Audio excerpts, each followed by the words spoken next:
It was an unholy meetup, right there in the holiest of places, the church. She was recovering from something that left her with both visible and audible scars. And he? He was recovering too, but from a scarred past, parts of which couldn't face the light of day. Jervis had a heart of gold, or maybe a heart of diamonds, shaped by the pressures he'd survived. Jervis was a master musician and a devoted church worker. Recently, he'd been climbing the holy ladder, becoming the secretary-treasurer for the men's fellowship department. He mentored boys into becoming better men, husbands and fathers.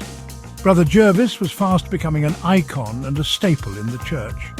The women revered him, including my mother and my sister Amy. Now, women like my sister often drag their male folks to church, kicking and screaming. That's what Mum did to us. And the first chance we got, we usually bolted, seeking out other types of women who'd drag us into more fun activities, but not Amy. She stayed, and she had her eyes set on Jervis. Sister Mills was another woman in the church, sitting in the front row. A cancer survivor with a scar on her neck, she was as classy as they come. Always immaculately dressed and well-spoken despite a slight speech impediment. She had a loyal chauffeur named Gus, or Angus. One day, Jervis was at the keyboard, playing an interlude during the testimony service. It was Sister Mills's turn to testify, and she wasn't going to miss the opportunity to stake her claim on him.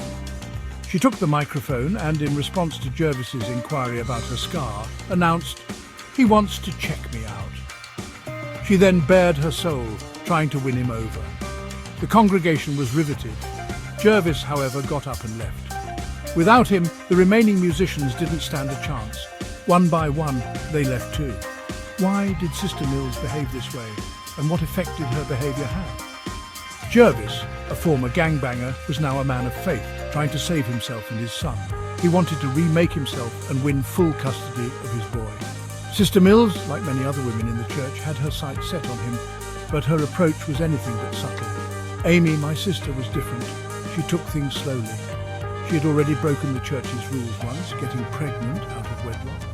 She didn't want to repeat that mistake. She met Gordon on a church camping trip. He was handsome, but, as she put it, had nothing between his ears. She got pregnant, and the church folks advised her to abort. But Amy stood firm. "I'm keeping my child," she declared, and she did. Gordon, however, was out of the picture.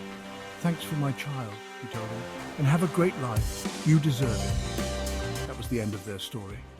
To be continued.